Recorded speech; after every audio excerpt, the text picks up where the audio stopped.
Hai, Assalamualaikum. Kali ni saya nak share dekat korang tentang program derma siswa ataupun biasiswa JPA untuk kategori B40 bagi lepasan SPM tahun 2020. Jadi kepada semua lepasan SPM tahun 2020 yang telah berjaya mendapat tawaran ataupun melanjutkan pelajaran di IPTA ataupun Institut Kemahiran Awam, bolehlah memohon derma siswa ini. Permohonan derma siswa ini adalah secara dalam talian iaitu bermula 12 Julai 2021 sehingga 25 Julai 2021. Program ini mensasarkan pelajar yang sedang mengikuti pengajian di peringkat diploma di institusi yang dikenal pasti daripada latar belakang keluarga berpendapatan rendah iaitu golongan B40 untuk diberi penajaan secara kaedah derma siswa. Objektif pelaksanaan program ini adalah bagi membantu pelajar-pelajar SPM dalam kalangan keluarga berpendapatan rendah iaitu golongan B40 untuk melanjutkan pengajian ke peringkat yang lebih tinggi khususnya di peringkat diploma dalam bidang pendidikan teknikal dan latihan vokasional yang mempunyai kebolepasaran yang tinggi dalam industri. Bagi tahun 2021, penajaan adalah melibatkan pengajian yang ditawarkan oleh Universiti Awam, Politeknik dan Institut Kemahiran Awam. Antara syarat kelayakan derma siswa ini ialah warga negara Malaysia, mempunyai kesihatan yang baik, menduduki peperiksaan sijil pelajaran Malaysia pada tahun 2020 buat kali pertama, umur belum mencapai 19 tahun pada tarikh permohonan atau 20 tahun bagi pelajar peralihan. Seterusnya, ibu atau bapa tidak disenarai hitam oleh JPA, tidak menerima bantuan kewangan atau tajaan dari mana-mana pihak di peringkat pengajian yang sama dan pendapatan per kapita dalam kategori B40 iaitu RM4,849 sebulan ke bawah.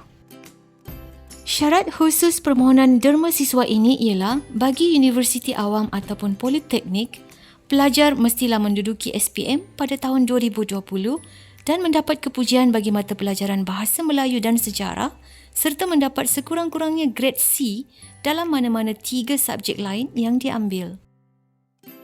Telah mendapat tempat dan memulakan pengajian di institusi pengajian tersebut. Bagi Institut Kemahiran Awam pula, iaitu Institut Kemahiran Tinggi Belia Negara, Institut Kemahiran MARA, Kolej Kemahiran Tinggi MARA, Kolej Community, Pusat Latihan Teknologi Tinggi dan Institut Teknologi Jepun Malaysia, pelajar menduduki SPM pada tahun 2020 dan mendapat kepujian bagi mata pelajaran Bahasa Melayu dan Sejarah serta mendapat sekurang-kurangnya grade C dalam mana-mana satu subjek lain yang diambil. Pelajar juga telah mendapat tempat dan memulakan pengajian di institusi pengajian tersebut. Sekiranya terdapat kemusykilan ataupun pertanyaan, sesi soal jawab secara langsung berkenaan permohonan derma siswa B40 akan diadakan pada 13 hingga 25 Julai setiap hari bekerja. Bagi pelajar yang berminat untuk memohon derma siswa ini, bolehlah mengikuti sesi soal jawab secara langsung ini untuk mengetahui maklumat lanjut. Soal jawab secara langsung ini dibahagikan kepada 2 sesi iaitu sesi pertama pada pukul 10 hingga 11 pagi sementara sesi kedua pada pukul 2.30 hingga 3.30 petang di pautan Google Meet yang saya share dekat description box di bawah. Sebarang pertanyaan lanjut bolehlah emailkan ke alamat email yang tertera. Saya ada kongsikan alamat email ini dekat description box di bawah. Email ini hanya aktif dalam tempoh permohonan dibuka sahaja. Keputusan permohonan penajaan ini akan diumumkan melalui laman web sesawang eSila pada penghujung Ogos 2021.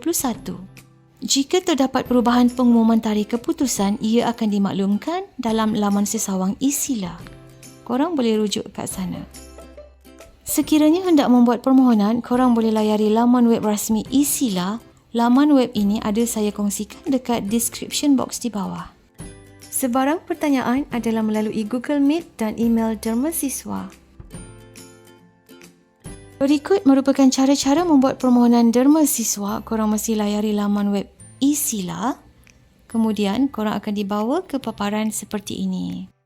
Pastikan korang baca dahulu makluman penting dalam home eSila, kemudian klik daftar. Dalam pendaftaran ni, korang kena baca dulu syarat-syarat permohonan sebelum teruskan pendaftaran. Selepas itu, isikan maklumat peribadi yang dikehendaki. Pastikan alamat email adalah alamat email yang aktif kerana sebelum kita buat permohonan, kita dikehendaki untuk membuat pengaktifan akaun terlebih dahulu.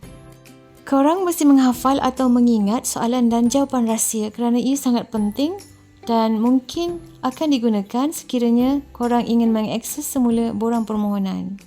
Sebelum membuat permohonan, kita dikehendaki untuk mengaktifkan akaun dekat alamat email yang kita daftarkan tadi.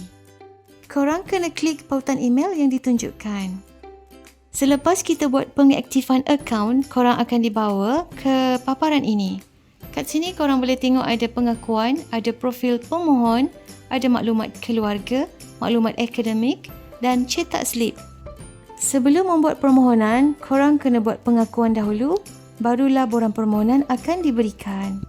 Selepas itu, isikan borang permohonan dengan menjawab semua soalan-soalan yang dikehendaki. Apabila soalan telah dijawab, hantar borang permohonan. Kemudian, korang cetak slip permohonan dan simpan slip tersebut.